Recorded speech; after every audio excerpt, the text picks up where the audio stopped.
Hello, I'm Brian Narducci, and welcome to my kitchen. Tonight I'm going to make a quick marinara sauce with some basil, because I have some fresh basil.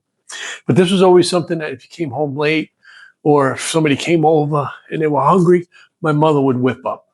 It takes very little time. You put the pot on with the boiling water, and by the time the water's done boiling, by the time you put the pasta in, this marinara is ready on the stove. It's a light tomato sauce, garlic oil. So we'll start it with this smaller pot here. We're going to put half a cup of olive oil in the bottom, right? Heavy on the garlic too on this one, but this is personal preference. I like to go pretty heavy. So in this particular, we've got about 80 grams. If you saw my garlic video, which I made a little garlic video, that would be about 8 large cloves or probably 12 to 14 medium-sized cloves. And we'll put that in there and we'll turn it up. All right, we'll get it at a medium heat. Don't burn the garlic, right? Once it starts bubbling and it starts turning, that nuttiness, you don't want it to be too dark. And this one, we're going to have we're going to do 1 can of crushed. These are small little cans. What are they, 28 ounces? 1 crushed and 1 whole tomato. I like a whole peeled because I like a little pulp in my sauce. So I'm going to mash these by hand. I'm going to watch this carefully, right? I also have a couple sprigs of basil here, so don't burn it, right? Don't burn it. So I'm going to mix these. I'm going to mash these pretty loosely because I like it that way. And this is a very versatile sauce. Like I said, it's quick, but it's very versatile. I'll have later videos on how you turn this sauce into just an arrabbiata, maybe with some Calabrian chilies, or you take it into and you make it into an arrabbiata sauce, right? Pretty quick. All right, so that's done. You can hear those things. The garlic starting to sizzle in there. All right, this is done.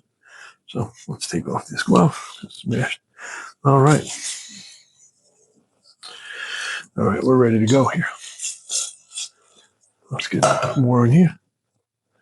Like I said, this is a sauce that is quick and easy versus a Sunday gravy, which you add meat to and you cook it and it gets real dark. This stays real light.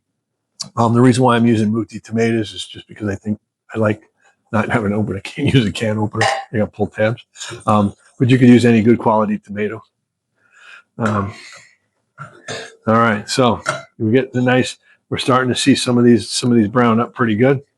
I'm gonna lower a little bit so we won't get splashed. But I mean, it didn't take that long at all. All right, you can smell the garlic right now. You can smell it. All right.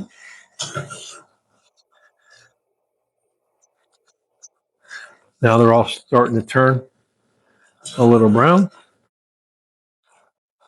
And at that, I'm going to add my crushed tomatoes first, because that's going to be the easiest one so that it doesn't splash, because your chunks might splash. All right, so I'm going to add my crushed. And then I'm going to add my whole, the ones I smushed by hand. And beautiful, beautiful. And then I got a couple fresh sprigs of basil. I just left them on the stem because I'm going to remove them at the end. And I'm going to add some fresh basil when I plate it, because I like it. My mom usually didn't have fresh basil growing in the house. So she would probably use a dried oregano, something like that. She wouldn't use much, maybe even nothing. And we're just going to add some salt, pepper to taste. Okay.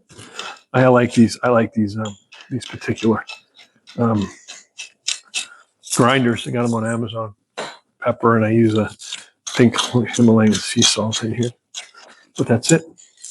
Now we're going to just let this warm up, basically heat through. You'll see the oil. Once the oil starts changing color on the top, it's done. That's it.